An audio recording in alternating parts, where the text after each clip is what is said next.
Bueno, pues acompáñenme con sus Biblias al capítulo 10 de Levítico. Ya me regresó la voz, gracias a Dios, ya. Ya no voy a cantar en la regadera tanto, ¿verdad? Bueno, pues me gustaría retomar desde el capítulo 10. Hemos estado, ahora sí que caminando a través de este libro, capítulo por capítulo y versículo por versículo, y entendiendo más de la santidad de Dios. Y como les decía al inicio, yo estoy realmente maravillado de este libro, de lo práctico que puede ser y de lo importante que es, porque es una guía para saber cómo vivir en la palabra de Dios, para saber cómo conducirnos en la comunidad. Recordemos que Israel ha salido de Egipto y ahora está siendo instruido por Dios para aprender a vivir como una familia, como una comunidad, como un pueblo. Y la verdad es que los que estamos aquí estamos también aprendiendo eso. Estamos aprendiendo cómo vivir sin matarnos en el intento. No tan radical, ¿verdad? Cómo vivir amándonos, cómo aprender a amarnos, cómo mejorar nuestras relaciones. Hemos aprendido parte de eso en Éxodo a través de los mandamientos que vimos, de las cuestiones legales y de cómo tratar las disputas y de cómo resolver las controversias y por qué Dios puso jueces, ¿no? Y ahora Dios nos llama a través de este libro a vivir en santidad. Y el tabernáculo es un símbolo de esa santidad. Y el tabernáculo, acuérdense que también es como un reflejo de nuestra casa, de nuestro hogar, en el que el padre de familia o quizás la madre, pudiera ser en este caso, es la responsable, ¿no? Si no estuviese el padre, pues de la vida espiritual, ¿no? De los servicios que se llevaban a cabo, como se llevaban a cabo, como lo llevaba a cabo el sacerdote en el tabernáculo. Ajá. Y bueno, pues ya pasamos la parte de las ofrendas, de todos estos 5 sacrificios, en las que en todos ellos está Yeshua reflejado, en todos ellos el Mesías es la esencia de estas ofrendas. Y vimos la consagración de Aarón, vimos la inauguración, por llamarlo de alguna manera, del primer servicio de los sacerdotes. Y justamente cuando está el momento, pues tan especial, tan único, porque no se vuelve a dar en la historia este momento, más que cuando se reconstruye, cuando se construye el templo, algo similar, están todos adorando a Dios, ¿se acuerdan? Llega fuego del cielo, consume el holocausto que está ahí, y dice que cuando lo vio todo el pueblo, todos alabaron a Dios. Todos se postraron sobre sus rostros y empezaron a adorar a Dios. Eso es una adoración natural. Es un momento muy espiritual. No sé si en alguna ocasión has podido vivir eso. Y si no lo hemos vivido, pues quiere decir que deberíamos de fomentar por vivirlo. Nosotros mismos tendríamos que propiciar ese momento. Pues bueno, cuando está ese momento así tan especial, consagrado a Dios, viene el capítulo 10, en el que nos narra este momento trágico de Nadab y Abiú, conocido como el fuego extraño. Vamos a retomarlo desde el verso 1. Dice Levítico 10, verso 1. Dice: Nadab y Abiú, hijos de Aarón, tomaron cada uno su incensario y pusieron en ellos fuego, sobre el cual pusieron incienso y ofrecieron delante del eterno fuego extraño que él nunca les mandó.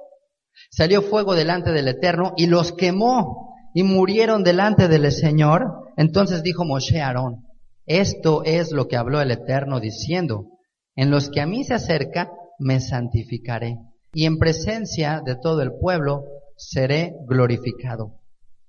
Y Aarón cayó. Entonces, imagínense cómo puede cambiar un momento de suma santidad, de adoración espectacular, genuina, de repente a una tragedia. Así es la vida, ¿no? Estás de vacaciones disfrutando de una cosa maravillosa y en un segundo puede convertirse en vacaciones del terror, ¿no? O sea, en una cosa desastrosa, terrible. Y esto sucedió. Están los sacerdotes vestidos con las vestiduras sagradas, santas. Está Aarón como el Cohen Agadol. Están oficiando, está en un momento en que todos están postrados. Y estos jóvenes toman la iniciativa por su propia cuenta, obviamente, de ofrecer este fuego.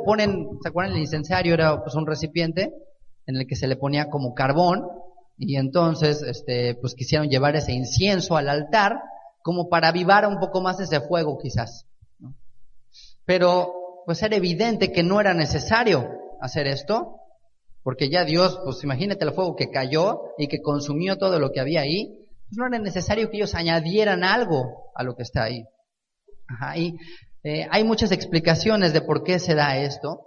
Hay diferentes comentarios de por qué Dios fue tan severo, por qué Dios castigó a estos jóvenes que de acuerdo a la tradición eran de alrededor de 20 años, eran personas muy jóvenes, y hay desde explicaciones un poco inverosímiles, ¿no? Dice el Zohar que era porque ellos quisieron oficiar, pero que no habían procreado, no se habían casado, no tenían hijos, y entonces pues que cómo andaban ahí intentándole hacer al sacerdocio sin estar casados y sin tener hijos, ¿no? Y bueno, pues pudiera ser, ¿no? Aunque suena muy severo que por el hecho de no tener hijos, pues ya Dios los mató. Imagínense los que no han tenido hijos, pues ya estarían por aquí como que temblando en la silla, ¿no? Pero yo creo que algo más cercano, por el contexto y por las evidencias más adelante, es que imaginemos un poco esta escena, imaginemos un poco el momento, está pues el altar encendido, que hay fuego del cielo, están adorando, están alabando, y está un momento así de fervor impresionante, como un concierto de estos que todo el mundo está así ya, así gritando, ¿no? Dejando ahí la garganta. Y pues nunca falta ahí un espontáneo, nunca falta alguien que de repente en la emoción, justamente, se le ocurra hacer algo diferente, ¿no? Y pues estos jóvenes, con ese ímpetu, con ese impulso que a veces la juventud tiene, y de no razonar y de no pensar las cosas, pues ¿qué pasa? Pues digan, pues nosotros vamos también a añadirle más luces al show, ¿no? Vamos a agregarle más fuego al fuego, vamos a añadirle algo más espectacular a lo que ya estaba haciendo. Y entonces, ¿qué sucede? Pues que intentan precisamente acercarse al altar, ofrecer este fuego, y a Dios no le agrada esto. No necesitamos agregarle efectos especiales a lo que Dios está haciendo. Ajá. El fuego, decíamos que también es un reflejo, es una representación de la Torah, de la palabra de Dios. Y la enseñanza de esto podría ser entonces, ¿sabes qué? No le añadas algo a lo que Dios ya dejó. El fuego que contiene la Torah es perfecto, es suficiente y necesario para purificar lo que tiene que purificar, para quemar lo que tiene que quemar. Ya no le añades más, ya no le agregues nada más, porque va a ser extraño a la Torah y entonces se convierte, ¿qué? Pues en algo adulterado. Entonces estos jóvenes pues quisieron agregar algo a lo que Dios había hecho y no es necesario agregar nada. Por eso el énfasis que hacemos aquí es estudiar la Biblia y pues prácticamente la Biblia, ¿no? La Biblia y nada más la Biblia, y verso por verso y capítulo por capítulo, porque lo que a mí me interesa es que ustedes conozcan la Biblia, porque es perfecta y porque no necesito yo agregar realmente, ¿no? Entonces, aunque de repente me gustaría platicarles todas mis chocoaventuras, pues no es necesario, ¿no? No es necesario, realmente la palabra es suficiente. Y pues no vaya a caer fuego extraño, ¿no? Si hoy realmente esto fuera así, pues cuántos caerían de repente ahí en los púlpitos, ahí, ¿no? Fulminados por andar agregando algo que no es necesario agregar. Y algo que también se acerca a la explicación de por qué Dios fue tan severo con estos jóvenes, que creo que va muy a la par, es justamente por querer brillar, por querer llamar la atención sobre sí mismos y no llevar a la gente hacia la adoración y hacia el servicio a Dios. Recordemos que estos jóvenes eran levitas, eran sacerdotes, y el papel del sacerdote era ser intermediario entre el pueblo y entre Dios. Su labor era acercarlos nada más, es como un conducto, como una manguera, que tenía que dejar pasar el agua hacia las dos partes. Pero ellos retuvieron eso y dijeron, no, nosotros vamos a ser los protagonistas de esto. Nosotros vamos a que la gente nos vea, a llamar la atención. Y como les ya había comentado, esto justamente es lo que apela a nuestra carne, es justo lo que quiere nuestra carne. Por más tímidos que alguien diga ser, en el fondo nos gusta llamar la atención. En el fondo nos gusta brillar, nos gusta que nos reconozcan. ¿O a quién no le gusta que le reconozcan? ¿No? O sea, cualquiera, ¿no? Hasta el más humilde aceptaría un trofeo vamos a darle un trofeo por ser el más humilde, ¿no? Ya. Se le dan un trofeo de un cuate así hincado, ¿no? Por ser el más humilde le vamos a dar su reconocimiento, ¿no? Ya se lo quitan al día siguiente porque lo aceptó. O sea, a todos nos gusta que nos reconozcan. Sin embargo, Dios es celoso y Dios dice, sí, pero conmigo no. O sea que sorry. O sea, el único que puede brillar en el escenario es Dios. No hay lugar para nadie más.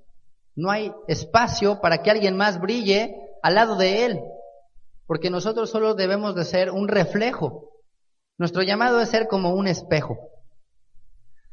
¿Cuándo te das cuenta de un espejo? ¿Cuándo notas las características de un espejo? Notas que hay un espejo así, o sea, notas el espejo cuando el espejo está sucio. O sea, cuando el espejo está perfectamente limpio, pues no importa, o sea, como que no lo pelas, porque pues te estás viendo tú, ¿no? Y ya, cumple su función. Pero cuando el espejo está todo sucio, empañado, ¿no? Entonces ahí es cuando tienes que limpiarlo, ahí es cuando tienes que hacer algo, ahí es cuando lo notas, efectivamente, cuando dices, este espejo está sucio. Ajá. Entonces nuestra labor es ser espejos, es limpiarnos solamente para reflejar al Eterno y que los demás puedan verle a Él. Eso es todo. Entonces, ni modo, Dios dice, no puedes ser protagonista. Habrá muchas cosas en las que Dios te va a usar, en las que Dios te va a poner como un instrumento suyo, pero no puede ser el medio y el fin. Es imposible eso. No podemos ser el fin de lo que Dios hace. Si Dios nos usa como el medio, bendito eres, así. Eres bendecido. Pero el fin siempre debe de ser Él. Así, siempre debe de ser Él. Entonces, estos jóvenes se quisieron llevar la gloria, quisieron tomar un poquito de esa gloria, diciendo, aprovechando que todos están viendo el escenario, que todos están así de plano viendo para acá, pues ahora sí que nos vean aquí, ¿no? Ya de una vez se dieron a conocer. ¿Y qué creen? Que Dios fue muy fuerte con ellos. ¿Y por qué Dios fue tan fuerte con ellos? ¿Por qué Dios no fulmina a mucha gente? Porque yo creo que Dios es más severo con los que están más cerca de Él. Él dice en la misma escritura que el juicio va a empezar en casa, ¿no? También dice un dicho, el buen juez por su casa empieza. Entonces Dios va a ser más fuerte con aquellos que digan ser parte de su casa. No con el que está por allá alejado, ese no importa. Eso no importa tanto, pues. Pero el que dice ser parte de Él y el que está ahí con Él, a ese Dios va a ser más severo. Por eso Dios fue más fuerte, por ejemplo, con Moisés. ¿Por qué no entró Moisés a la tierra prometida? Pues se enojó. O sea, se enojó y le dijo que le hablara de la piedra y golpeó la piedra. Pero oye, pues ¿quién de aquí no se ha enojado? ¿No? Y no han golpeado piedras, ¿va? Han golpeado a otras personas. Aunque sea cabeza dura, pero no es piedra. Entonces, ¿y por qué? Y ya estaría así, si fuera con la misma vara, si fuera con la misma medida, pues ya no entramos.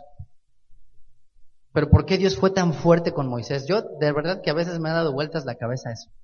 Y todavía digo, oye, no, pobre Moisés, o sea, es que pobre Moisés, todo lo que pasó, todo lo que vivió desde que nació. Y al final, así ya siendo un anciano, todo lo que sufrió en su carne, y que le digas, es que pues no entras, o sea, no vas a comer ni ni una uvita de las que está ahí. O sea, así nada más, velo, sube al monte, ya lo viste, pues no vas a entrar. O sea, se quedó ahí en la puerta. Ay, no. Pero bueno, así es Dios. O sea, Dios es más firme, Dios es más fuerte con los que son de casa. ¿Y no eres así tú con tus hijos? ¿A poco si tu hijo anda comiendo ahí cosas del suelo, chicles y cosas? Dice, pues que se las coman. Pues no, o sea, a ver, no se lo vas a permitir. No le vas a permitir a alguien que es tu hijo, pues que al niño que anda allá en la calle dices, bueno, pues, híjole, pues no debería, ¿no? Pero, pues ya si su papá lo deja, pues ya es cosa de su papá, ¿no? Entonces así es Dios. Dios es así, Dios es firme. Y entonces con estos jóvenes dio un escarmiento también para que quedara como un modelo, como un patrón de cómo es Él de santo, de cómo Él es de consagrado, de cómo Él no va a permitir que alguien más le robe eso. Y decíamos que Saúl fue un hombre que tenía esta parte muy, muy notoria, ¿no? cuando él es desechado como rey por no obedecer al pie de la letra lo que Dios le dijo, porque sí obedeció, y a los ojos de muchos decían, oye, pues ¿qué más quieres? O sea, ya derrotó a Amalek, destruyó todo lo que, pues casi lo que Dios le dijo. O sea, trajo lo mejor para Dios y trajo al rey como un botín. O sea, finalmente ganó, finalmente lo hizo. Y él mismo Saúl dijo, yo obedecí. Dijo, y esto no es para mí, esto es para Dios. Pero Dios dijo, no, porque yo te dije que esto tenías que destruirlo. Y entonces una obediencia parcial es desobediencia. Y entonces le dice Samuel, vas a ser desechado. Y se agarra ahí, te acuerdas, así como niño de la capa, y dice, no, por favor, no, pues cómo no, suéltame, y le rompe el talit, le rompe la capa que tiene ahí una representación del reino y de todo esto, y le dice, bueno, está bien, pues ya si me desecharon como rey, pero nada más bendíceme aquí delante de todos para que pues no se vea como que estoy quedando mal. O sea, le encantaba brillar, le encantaba quedar bien delante de la gente, ¿no? O sea, le encantaba que la gente dijera, oye, el rey Saúl, wow, era guapo, alto, ¿no? Así el prototipo del rey, por eso lo escogieron. A pesar de que él empezó humilde, pues fue cambiando porque él apelaba a eso. Entonces cuando surge David, la figura de David, inmediatamente después, pues obviamente que le carcomían los celos, porque el protagonista ya no era él, el protagonista era David, y incluso hasta le cantaban, ¿no? Le decían, Saúl mató a sus 1000 y David a sus 10,000. Entonces yo creo que escuchaba esa y decía, no, esa no me la canten, o sea, el que cante esa lo expulso. Se le chocaba eso, porque él tenía eso. Tenemos el caso de Ananías y Zafira, ¿se acuerdan? Esta pareja que se pone de acuerdo, vende una heredad y dicen, aquí está mi ofrenda, véanme, así que está delante de todos, a los pies, así postrado. Pues ¿cuál? Estaban reteniendo algo y Pedro le dice, oye, pues no tienes necesidad de hacer esto, número 1. 2, ¿quién te pidió esto para ti? No era tuya, o sea, como que pues no tienes que hacer esto. Pero la cuestión era brillar delante de la gente, ¿no? Así como que véanme, apláudanme. Y el énfasis que hizo Yeshua es, mira, cuando vayas a orar, no seas como los hipócritas que oran y hacen vanas repeticiones y están en las plazas. Ora en tu aposento y no busques que te llamen rabí, porque es uno solo tu rabí. No, uno solo es tu maestro, ustedes son hermanos. Por supuesto que Dios ha puesto diferentes órdenes y autoridades, pero finalmente en el plano delante de Dios somos iguales. Entonces, el énfasis que hace una y otra vez a través de estas historias la palabra es que no podemos ni debemos robarle gloria a Dios, porque pagaremos las consecuencias. Y como un principio práctico a nuestra vida es pensar que todo lo que debemos de hacer, que todo lo que hagamos y digamos, sea para que la gente le glorifique a Él. Y yo les invito justamente a que hagamos esa reflexión, que lo que hagamos, pues ya sea en la reunión de mujeres, en la reunión de varones, en la reunión de aquí de Shabbat, en el grupo de jóvenes, en nuestro trabajo incluso, que la gente glorifique a Dios y que no quieras llevarte tú los aplausos.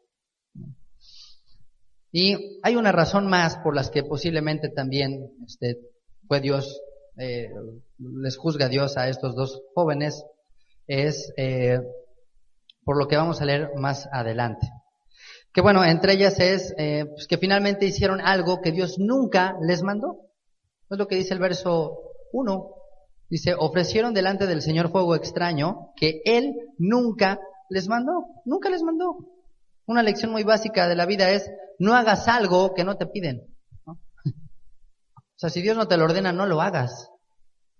¿Para qué haces algo que Dios no te pidió? Y hay gente que a veces se desvive, se desangra casi en las iglesias, en los ministerios, ¿no? Día, mañana y mañana, tarde y noche y las 24 horas prácticamente Dios dice, bueno, ¿y yo cuándo te dije que hicieras todo eso, no? O sea, como que a veces es demasiado y tampoco es algo que Dios ha pedido. Y bueno, pues imagínense el momento para Aarón. Aarón tiene ahí a sus hijos. Qué contento había de estar Aarón, ¿no? ¿No te gustaría que tus hijos formaran parte de tu ministerio? Tus hijos, tus nietos, que todos estuvieran ahí sirviendo a Dios y de repente los ves ahí caer muertos. Ahí en un instante. Pero dice que Aarón cayó. ¿Por qué? Por lo que le dice Moshe. Moshe le dijo, Dice, esto es lo que habló el Señor diciendo, en los que a mí se acercan, me santificaré. O sea, Dios va a santificarse en los que con los que a Él se acercan, y en presencia de todo el pueblo seré glorificado. Entonces, pues Aarón entendió que era justo lo que había hecho Dios, que le podía doler en todo su corazón, pero pues Dios es perfecto, Dios no se podía equivocar, y pues si así era así, que Dios solamente se iba a glorificar en presencia de todo el pueblo. Dice el verso 4, llamó Moshe a Misael y a Elzafán, hijos de Uziel, tío de Aarón, y les dijo, acercaos y sacad a vuestros hermanos de delante del santuario fuera del campamento. Pues Misael eran sobrinos de Aarón, y les dice, saquen a sus hermanos fuera del campamento, porque recordemos que un cadáver es el aspecto más inmundo posiblemente que existe, ¿no? O sea, es el mayor grado de contaminación que hay, ritualmente hablando, ¿no? Y vamos a ver varios pasajes en los que se enseña que el cadáver de un animal o de una persona era lo más contaminante. Entonces, en este caso, el Cohen Agadol, el sumo sacerdote, dice que no se podía contaminar por nadie. Los demás sacerdotes sí, por su padre, por su madre, pero por otras gente así no. O sea, no podían asistir a un velorio, no podían ir a un entierro, ¿no? Entonces el Cohen Agadol ni siquiera por ellos, ni por su padre, ni por su madre. Entonces Moshe, aquí nos empieza a enseñar ciertas cosas Dios, le pide a los sobrinos que saquen los cuerpos, ¿no? Y yo creo que esto es importante porque si quizás has visto algún momento de que alguien ha perdido, ¿no?, a alguna persona cercana, el dolor es muy grande. Y esto nos habla de la sensibilidad que se debe de tener. Porque muchas veces digamos que a veces pues los hijos o la persona más cercana, las que a veces tiene que cargar, ¿no?, digamos, con todo lo que implica el velorio, el entierro o todo lo demás. Y aquí de alguna forma la Torah nos enseña que también la familia se tiene que involucrar. Ajá. Y que nosotros, en el caso de familia o como creyentes, incluso si la familia nos lo permite, pues tenemos que tratar de aminorar el dolor para esa familia. En este caso Aarón, pues le ayudaron sus sobrinos, ¿no? Imagínense Aarón sacando el cuerpo de sus propios hijos, hubiese sido todavía más difícil ese momento. Entonces por eso Moisés ordena a los sobrinos que hagan esto particularmente. Y bueno, otra razón posible es precisamente para que no se contaminaran, porque estaban en el templo, estaban en el santuario, en el tabernáculo, porque estaba en un momento muy especial y pues estaban consagrados en ese instante, entonces no se podían contaminar. En cambio, bueno, pues los sobrinos podían llegar y podían realizar justo esta labor. Y dice el verso 5, ellos se acercaron, los sacaron con sus túnicas fuera del campamento, como dijo Moshe. Entonces Moshe dijo a Aarón y a Eleazar e Itamar sus hijos, no descubráis vuestras cabezas, ni rasguéis vuestros vestidos en señal de duelo, para que no muráis, ni se levante la ira sobre la congregación. Pero vuestros hermanos, toda la casa de Israel, sí lamentarán por el incendio que el Eterno ha hecho. Ni saldréis de la puerta del tabernáculo de reunión, porque moriréis. Por cuanto el aceite de la unción del Señor está sobre ustedes, y ellos hicieron conforme al dicho de Moshe. Entonces, por el momento que se estaba dando del servicio del tabernáculo, la unción que había en ellos no podían pues descuidar estas funciones. Bueno, quizás suena muy fuerte, ¿no?, en ese momento, pero pues era necesario hacer esto. Y creo que también aquí, aunque las palabras de Moisés pueden ser muy fuertes, eran importantes porque Dios no quería que Aarón y que sus hijos reflejaran como si Dios hubiese sido injusto, ¿no? Imagínate si Aarón en ese momento se posta y se pone a llorar y mis hijos y empieza así, ¿qué hubiese pensado la gente? Oye, sí, o sea, qué mal, qué injusto fue Dios, o sea, ¿cómo puede ser Dios tan cruel? ¿Cómo puede matarlos Dios? ¿Cómo puede asesinarlos? Si pues, ellos nada más se acercaron, o sea, como que ya puedes empezar a pensar otras cosas. Entonces Dios le dice a través de la boca de Moisés a Aarón, ¿sabes qué? No es que no hagas duelo, no es que no hagas lamento, sino cuida que lo que hagas no dé una imagen distorsionada de Dios, de la justicia de Dios. Entonces, bueno, esto puede ser fuerte, pero la forma de callar era una manera de expresar dolor. El silencio es una manera de expresar también dolor. ¿Se acuerdan el caso de Job? ¿Qué hizo él? Se quedó callado días, ¿se acuerdan? Días. Y llegaron sus amigos y se quedaron callados junto con él. Porque esa es una forma de expresar también, de manifestar el duelo, de manifestar el dolor también. Entonces, pues por eso él les llama justamente a que no es que no les duela o no hagan lamento por él, sino que sepan de qué manera canalizarlo. Y aquí aprendemos también cómo sobreponernos, cómo sobrellevar esto.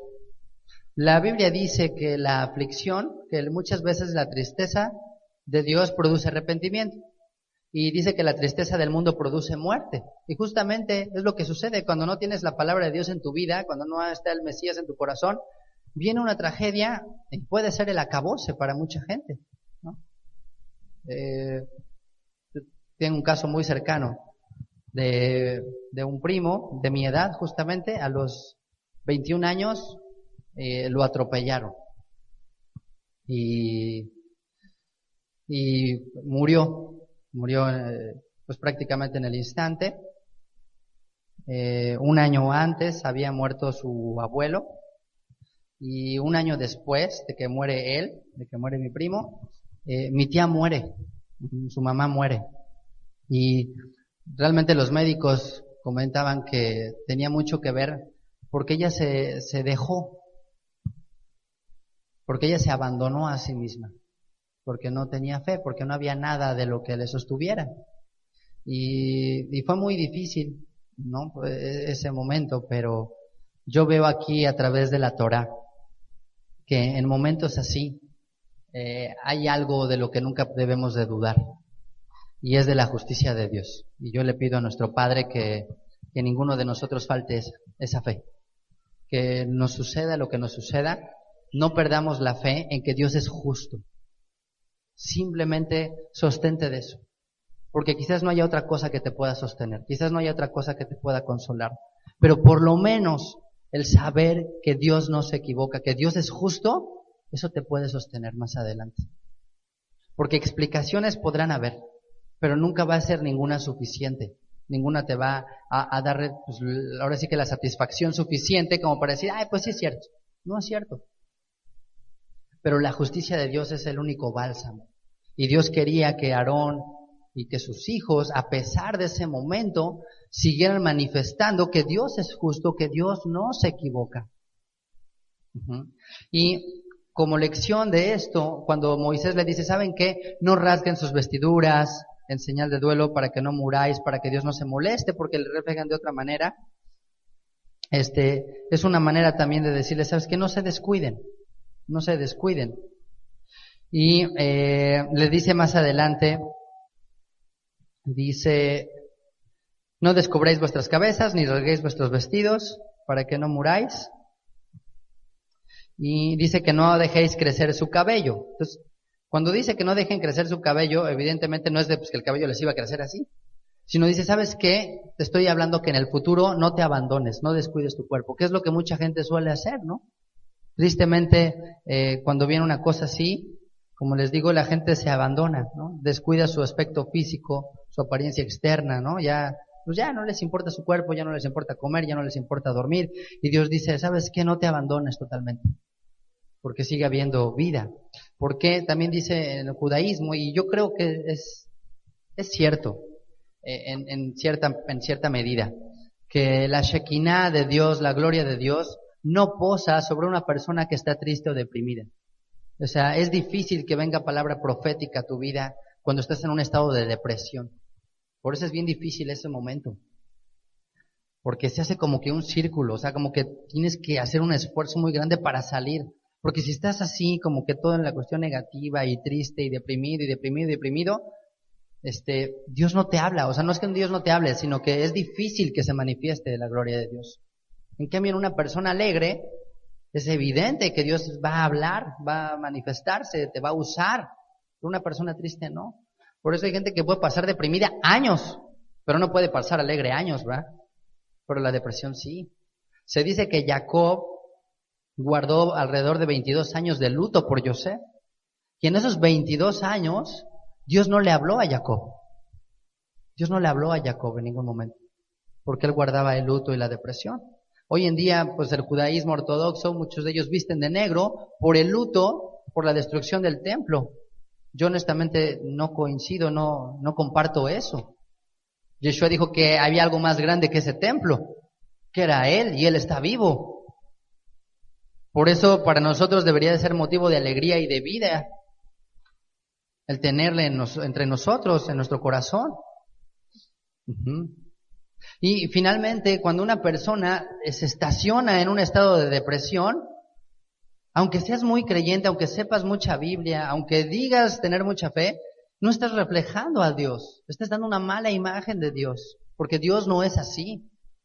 Dios ni está enojado, ni está deprimido, ni está triste.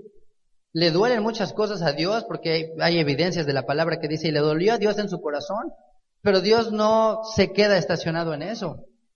Entonces, cuando alguien se queda constantemente en un estado, en una actitud de negativismo, porque hay gente que a veces lo refleja con enojo, se enferma, está así, es depresión, es tristeza.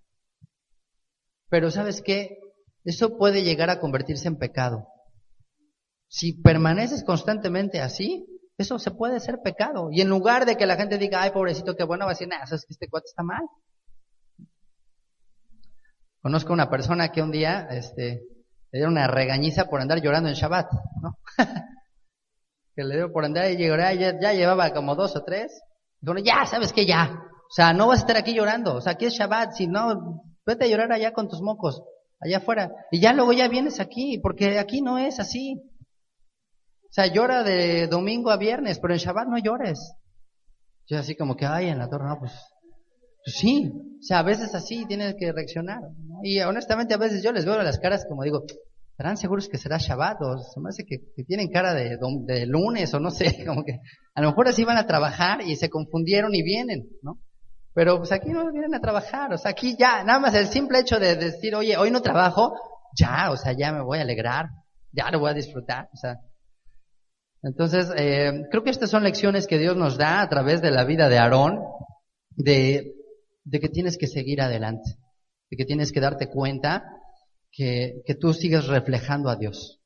Y a veces es un momento de verdad de testimonio. Y yo admiro a mucha gente así, de la fortaleza que Dios le ha dado en momentos así.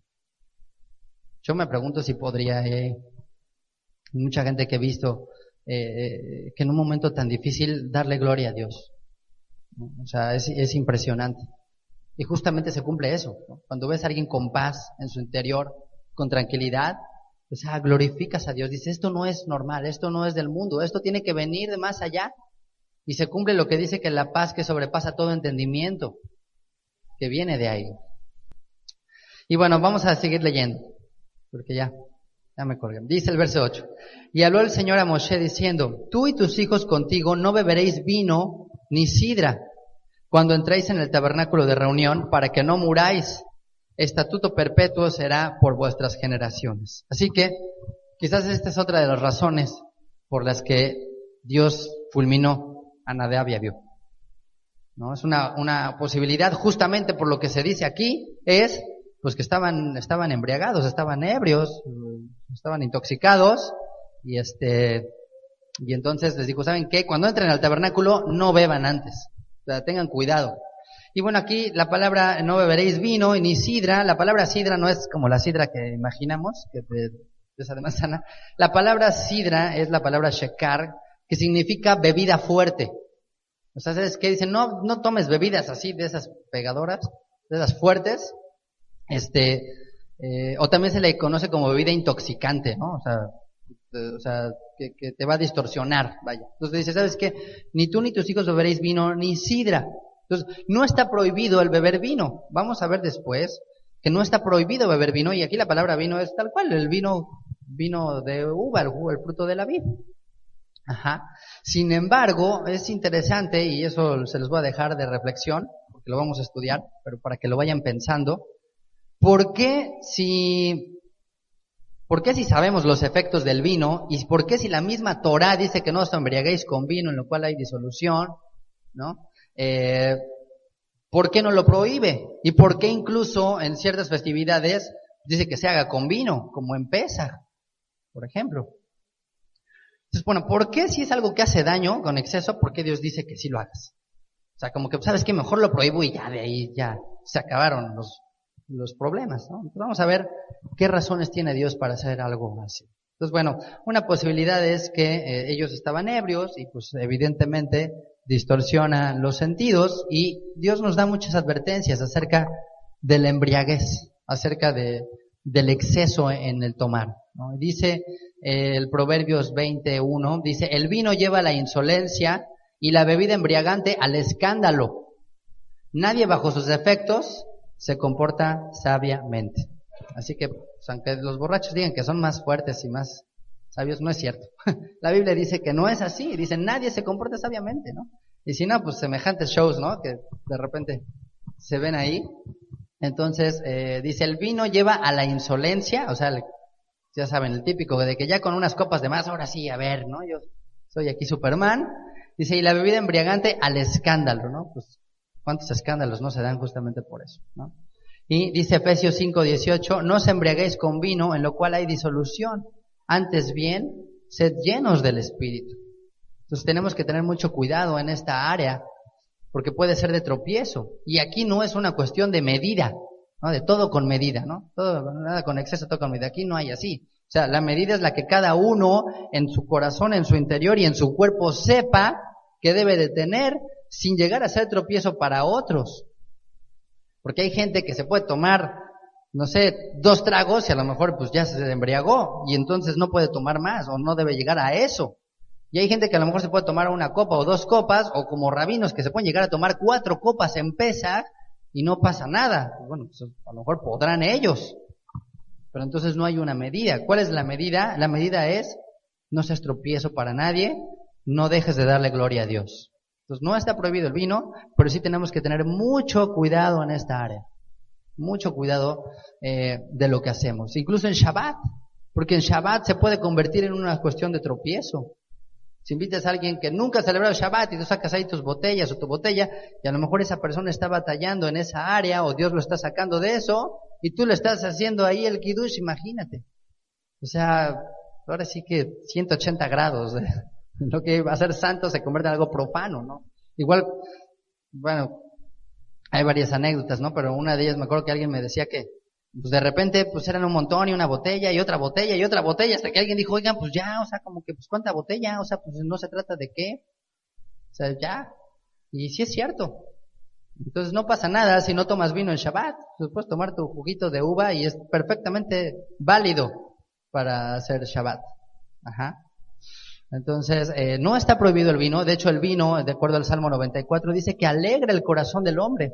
Y sí es cierto, en cierta manera es algo que te estimula, que te alegra. Y para eso también Dios lo creó, pero en cierta medida. Entonces vamos a ver después por qué Dios pues lo dio si el exceso puede ser dañino. Y dice el verso 10, ven, este verso 10 es muy importante. Y el verso 10 es como que el resumen de todo el libro. Este verso 10 es el resumen de todo el libro de Levítico. Dice, para poder discernir entre lo santo y lo profano, entre lo inmundo y lo limpio. Así que el libro de Levítico nos debe de enseñar esto. Después de estudiar este libro, nosotros tenemos que ser más capaces de discernir entre lo santo y lo profano, entre lo inmundo y lo limpio. Porque no todo es blanco y negro, ¿no? También hay tonalidades, ¿no? Hay cosas que son así como medio grises. Y entonces es ahí donde tiene que entrar el discernimiento más fuerte. No todo es tan claro. Y el estudio de este libro nos va a ayudar a esto. Dice aquí, y para enseñar a los hijos de Israel todos los estatutos que el Eterno les ha dicho por medio de Moshe. Pues también para eso era el llamado de los levitas, para enseñar los mandamientos, para enseñar la escritura. ¿sí? Y dice el verso 12, y Moshe dijo a Aarón y a Eleazar y a Itamar sus hijos que habían quedado, tomad la ofrenda que queda de las ofrendas encendidas al Eterno y comedla sin levadura junto al altar, porque es cosa muy santa. Dice, y la comeréis pues en lugar santo, porque esto es para ti y para tus hijos de las ofrendas encendidas al Señor, pues que así me ha mandado, pues que así me ha sido mandado. Ajá. Dice, comeréis asimismo en lugar limpio, tú y tus hijos y tus hijas contigo, el pecho mecido y la espaldilla elevada, porque por derecho son tuyos y de tus hijos, dados de los sacrificios de paz, de los shelamim, de los hijos de Israel. Con las ofrendas de las grosuras que se han de quemar, traerán la espaldilla que se ha de elevar y el pecho que será mecido como ofrenda mecida delante del Eterno. Y será por derecho perpetuo tuyo y de tus hijos, como el Eterno lo ha mandado. ¿Okay? Entonces, bueno, esta ofrenda que ellos tendrían que seguir ofreciendo a pesar de lo que había pasado, dice una parte, era de ellos, dice el verso 16. Y Moshe preguntó por el macho cabrío de la expiación y se halló que había sido quemado. Y se enojó contra Eleazar e Itamar y los hijos que habían quedado de Aarón diciendo, ¿por qué no comiste la expiación en lugar santo? Pues es muy santa. Y la dio él a vosotros para llevar la iniquidad de la congregación, para que sean reconciliados delante del Eterno. Entonces, bueno, la participación de los sacerdotes en esta ofrenda representaba que Dios había aceptado ese sacrificio y que los pecados habían sido perdonados, porque el sacerdote representaba a Dios. Entonces, que el sacerdote no comiera era como una forma de decir, ¿sabes qué? Pues tu ofrenda no la está aceptando Dios. O sea, quizás había algo en la ofrenda que Dios no lo hubiese querido y el sacerdote dice, ¿sabes qué? Pues no la como. Entonces Moisés se enoja porque dice, oye, pues es que si no la comes, pues no estás cumpliendo a cabalidad lo que Dios dijo con respecto a estas ofrendas. Ajá, se podría malinterpretar.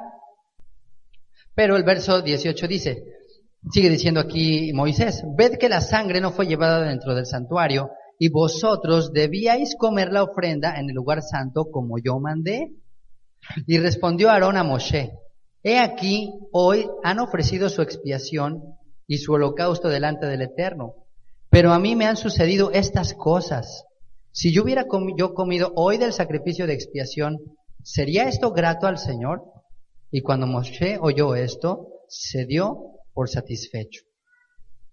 Entonces, bueno, Moisés se molesta porque no cumple Aarón como debía, la parte que le correspondía. Sin embargo, cuando Moisés escucha la explicación de Aarón, dice que se dio por satisfecho. Y creo que aquí nos enseña que, aunque la Torah es firme y es verdad, no quiere decir que el espíritu de la Torah no sea flexible. O sea, Dios no es insensible ante nosotros. Lo que Aarón está diciendo es que él contuvo su dolor y su llanto con el fin de reconocer la justicia de Dios. O sea, ¿sabes qué? Pues de esto que se dio, a pesar de todo, pues yo oficié y yo serví, yo todo. Dice, pero el yo comer de esto, o sea, el yo empezar acá la comilona, pues ya sería como demasiado, ¿no? O sea, ya sería como no representar realmente el dolor que hay en mi interior, ¿no? Como no reflejar o no tener respeto por la memoria y por lo que acaba de suceder. Y bueno, sería el equivalente. Imagínate que alguien está pues en un velorio, pues acaba de fallecer alguien, dice, vámonos ahorita al buffet, ¿no? Ahorita saliendo llegamos directo al buffet porque ayuné, o sea, como que dices, oye, pues como que no quisieras mejor esperarte, o sea, como que no es un momento, ¿no? Entonces Aarón le dice, oye, pues ¿cómo voy a comer, cómo voy a participar si mis hijos acaban de morir? ¿No? Entonces, bueno, por una parte, fíjense, qué sabiduría. Por una parte cumple justamente lo que Dios le llama a hacer, ¿no? Y que era reflejarle a él, cumplir su oficio, pero por otra parte, él muestra un respeto hacia lo que acaba de suceder, un respeto hacia la vida de sus hijos en este caso. Entonces cuando Moisés dice, ok, tú debiste de haber comido eso y se quemó, lo dejaron quemar, cosa que no debía darse, pero entiendo por qué lo hicieron. O sea, entiendo que es como parte de un respeto por la vida de sus hijos. Entonces, bueno, vemos aquí que como que Moshe es consciente de la situación y dice pues que él se sintió satisfecho por lo que se dio, ¿no? Entonces a veces también tenemos que ser flexibles con el dolor de las personas y a veces es lo que lo que se acusa, ¿no? Muchas veces al sistema capitalista, ¿no? A las empresas, de que hay una situación bien difícil y dice, pues a mí no me importa, tú vienes a trabajar, ¿no? O sea, como que, oye, pues qué insensibilidad, ¿no? Entonces, a veces eso se acusa y eso es lo que genera muchas veces este mundo, ¿no? La industrialización del sistema mundano es de, ¿sabes qué? No me importan tus sentimientos, tú cumples porque pues aquí tienes que cumplir. Qué difícil es. A mí, yo recuerdo que yo no sabía, pero la ley, por ejemplo, la ley del trabajo, cuando tienes un hijo, al padre no le da ni un día. O sea, te pueden correr, o sea, si no vas, pues ya con eso te descuentan el día. Le digo, oye, pero ¿y si es una emergencia? Pues no, o sea, la ley no justifica, pues la mujer es la que va a dar el hijo, no tú. O sea, dice, no importa, es wow, o sea, qué onda, ¿no? Está muy fuerte. Entonces aquí vemos que en la Torá, el espíritu de la Torá, por supuesto que hay sensibilidad y hay una consideración hacia el dolor. Dios es sensible hacia lo que tenemos, hacia lo que sufrimos también.